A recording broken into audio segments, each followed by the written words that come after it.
Good evening and thank you for joining us on the War Diary. On the 411th day of the war, these are the main highlights of the day at 7 p.m. Beirut time.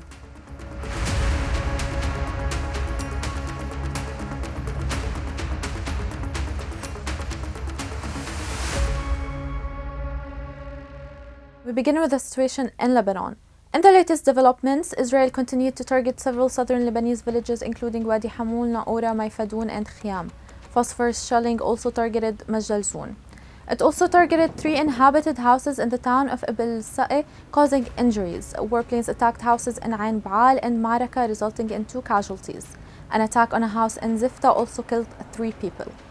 Additionally, Israeli warplanes carried out an air raid in 2 waves targeting the town of Shukin. Clashes took place between Hezbollah and 2 Israeli divisions that were trying to advance and penetrate from the Tair Harfa Majalzoun axis and Ain al-Zarqa axis towards Sham'a and Bayada. On its part, Hezbollah claimed it targeted a gathering of Israeli forces at the Jal al-Dir position and the Sharqa base. They also targeted a gathering of Israeli forces south of the Lebanese city of Khiam and an Israeli infantry force in the Wadi Hunin on the eastern outskirts of the town of Merkaba. On their part, Israel reported that 4 Israeli soldiers were killed in battles in southern Lebanon in recent hours. Additionally, Israeli media reported that a drone fell in an army camp in the western Galilee and damaged a synagogue inside it. On the diplomatic front, for the second consecutive day, U.S. Special Envoy Amos Hochstein met with Parliament Speaker Nabih Berri in Ain al-Tine as part of diplomatic efforts to secure a ceasefire between Israel and Hezbollah.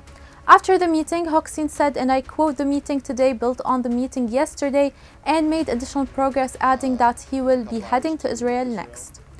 Meanwhile, Israeli Foreign Minister Gideon Saar said on Wednesday that any ceasefire deal with Lebanon must ensure Israel has the freedom to act against Hezbollah. Also on Wednesday, Hezbollah Secretary General Naim Qassem addressed Lebanese opposed to his party's war stance, pledging to push for the long-delayed presidential election and uphold the Ta'if Agreement, which ended Lebanon's civil war. He also stressed that the group is following 2 tracks, the field track and the negotiation track. Concerning ceasefire talks, he stated the next move lies with Israel. In the region, in Gaza, an Israeli raid targeted a house in the city's Zaytun neighborhood, killing at least 2 people. Additionally, Kamal Adwan Hospital in Beit Lahya, North Gaza, has been under direct Israeli fire since yesterday. This caused damage to its facilities and endangered lives of at least 85 patients still inside. The human toll since the start of the war at 7 p.m. Beirut time. The Lebanese Ministry of Health reported that 3,558 were killed and 15,123 injured due to Israeli attacks on the country since October 8, 2023. On the Gaza side, the Enclave's Ministry of Health has reported at least 43,985 Palestinians killed since October 7, 2023. Also on the news, on Wednesday, the United States vetoed a UN Security Council push to call for a ceasefire in Gaza. For Washington, Israel's main ally, the ceasefire resolution would have emboldened Hamas.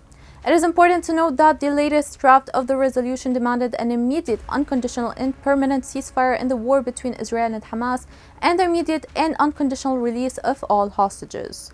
That's it for today's recap. See you tomorrow for another roundup of the situation. Until then, stay connected on our website www.thisisbeirut.com.lb and on all our social media platforms.